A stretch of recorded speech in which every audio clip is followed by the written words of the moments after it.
شیشے کا پہاڑ۔ ایک دور دراز گاؤں میں ارسلان نام کا ایک غریب مگر بہادر لڑکا رہتا تھا۔ وہ محنتی، نرم دل اور ایماندار تھا، مگر گاؤں کے امیر لڑکے اس کی غربت کا مذاق اڑاتے۔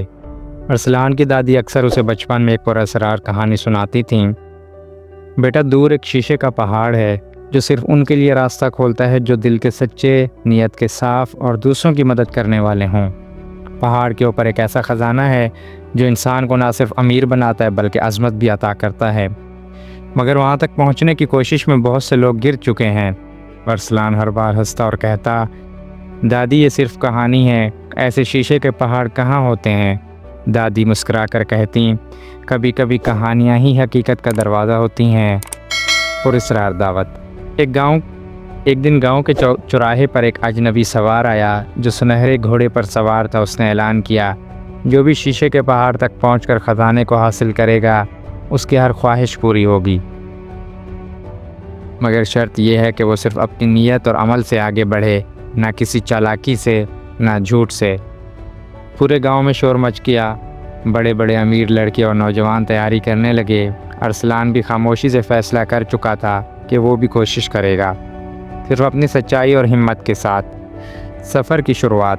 ارسلان نے پرانا سا کپڑا باندھا، ماں کی دی ہوئی روٹی لی اور دادی کی دعاؤں کے ساتھ روانہ ہو گیا۔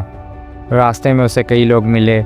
ایک بھوکا بوڑھا جسے سب نظر انداز کر کے گزر گئے، ایک زخمی پرندہ جسے کسی نے نہ اٹھایا، ایک اندھی عورت جو سڑک پار کرنے کی منتظر تھی۔ ارسلان ہر جگہ رکا، مدد کی، اپنا وقت، کھانا اور دھیان بانٹا، لیکن اس کا دل مطمئن تھا۔ شیشے کا پہاڑ۔ آخرکار ارسلان شیشے کے پہاڑ تک پہنچ گیا۔ وہ واقعی ایک چمکتا، چکنا اور سیدھا پہاڑ تھا۔ اس پر چڑھنا تقریباً ناممکن تھا۔ بہت سے لوگ پھسل پھسل کر نیچے گر رہے تھے۔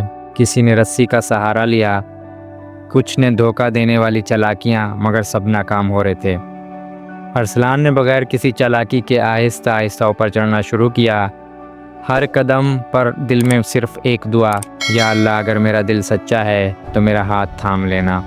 جب وہ آدھے راستے تک پہنچا تو اچانک ایک زوردار چمک ہوئی اور پہاڑ کا ایک دروازہ خود بخود کھل گیا۔ آخری امتحان اور سسپینس۔ دروازے کے اندر ایک سنہری حال تھا جہاں ایک بوڑھا نگران بیٹھا تھا۔ اس نے ارسلان سے کہا، یہ خزانہ تم لے سکتے ہو، سونا، چاندی، دولت، لیکن صرف ایک چیز لے جانے کی اجازت ہے۔ ارسلان نے آنکھیں بند کی، کچھ لمحے سوچا اور پھر بولا، اگر اجازت ہو تو میں وہ دعائیں لے جاؤں جو راستے میں مجھے بوڑھے زخمی پرندے اور اندھی عورت نے دی تھیں۔ وہ میرے لیے سب سے بڑا خزانہ ہے۔ بوڑھا مسکرا دیا، اور تبھی پہاڑ کی دیواروں پر روشنی پھیل گئی اور ایک آواز آئی، یہی ہے اصل خزانہ، نیکی، سچائی اور خدمت، یہی انسان کو بڑا بناتی ہے، نہ کہ دولت۔ پہاڑ نے خزانے کا دروازہ کھولا اور سونے چاندی کے ساتھ ارسلان کو علم، محبت اور عزت کی دولت عطا کی۔ اخلاقی سبق۔ حقیقی طاقت دولت میں نہیں، نیکی اور سچائی میں ہے۔ جو دوسروں کا بھلا سوچے، اللہ اس کا راستہ خود ہموار کرتا ہے۔ پیار، دعا اور مدد کا بدلہ ہمیشہ بہت بڑا ہوتا ہے، کبھی خزانے کی شکل میں، کبھی عزت کی صورت میں۔